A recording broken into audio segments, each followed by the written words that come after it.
When it comes to furnishing your home, it's often more cost-effective to build your own. I'm going to be using a couple of wooden crates to create a beautiful and functional TV stand.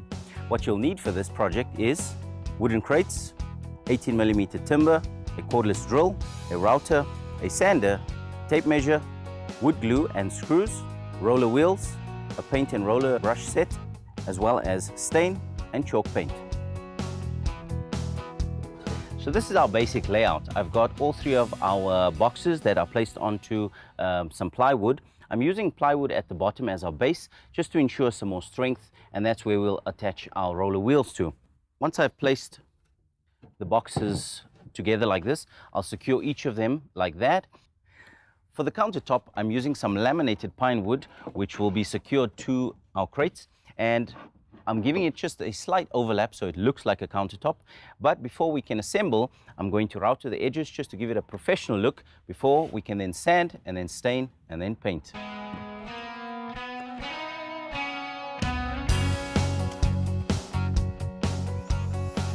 Using a round over bit in the router gives a soft edge to the top of your project.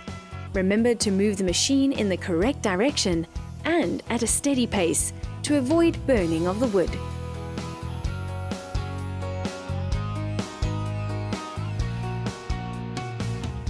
Using a random orbital sander makes light work of sanding. Start with a coarse 80 grit paper and finish off with sanding with a finer 180 grit paper. Remember to sand the crates as well.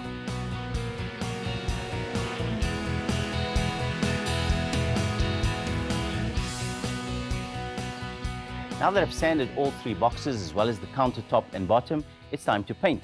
I'm going to be using a chalk paint, which is beautiful because you don't have to actually apply any primer. You can apply directly to the surfaces, which makes it easy and saves you some time. And then after that, I'm going to apply a water-based stain to the countertop and the bottom before assembly. A paintbrush allows you to get in between the wooden slats, while a sponge roller takes care of the larger areas. Depending on the look you're going for, apply 1 or 2 coats of paint.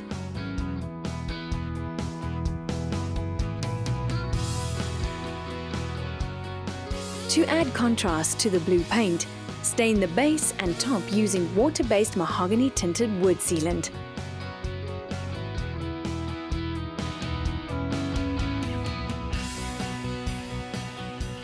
Apply 2 coats of sealant using a sponge roller, as this not only gives a beautiful rich wood finish, but also protects the wood.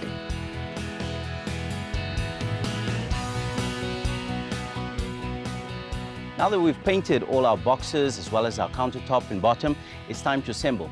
So I'm going to use some wood glue and a couple of screws, but also I'm going to use a few clamps because obviously pallet wood is not straight. So I'm going to clamp front and back and then screw it all together.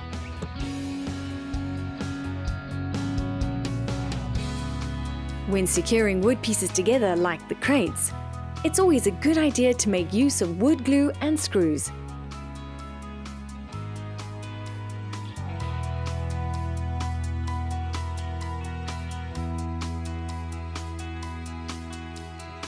Cut screws ensure that the wooden crates are pulled together, while securing 3 crates into place. Great. Now that our boxes are secure, we can attach the countertop and bottom. We're actually going to do it upside down to make assembly much easier. So we flipped our boxes right over, and then I placed our countertop facing downward. And now I'm going to place glue on top of the surface, which will flip back over onto our countertop and screw it in from the underside.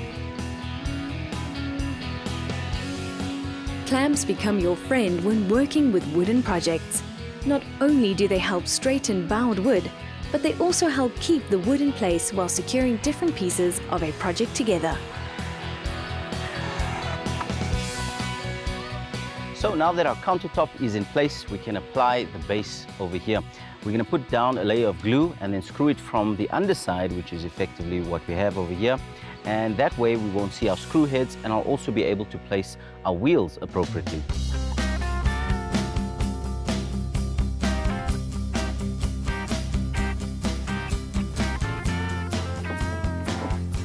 When selecting screws to secure the different pieces of your project, make sure that they are not too long or too short. Ideally, you want the screw to pass through the first piece of wood and comfortably bite into the second piece of wood. Now it's time to attach our wheels, and there's various options out there. You can either get a lockable wheel so that it doesn't move around, but I prefer, in case there's any dirt or anything underneath it, to move it out of the way. So I've chosen these roller caster balls, which I'm going to be using.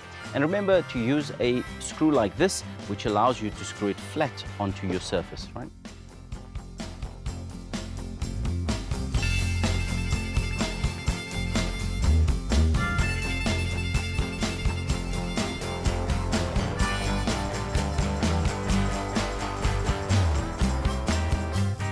Wonderful. Now that our wheels are on, we can pop it into place, put our TV on and decorate it as you see fit.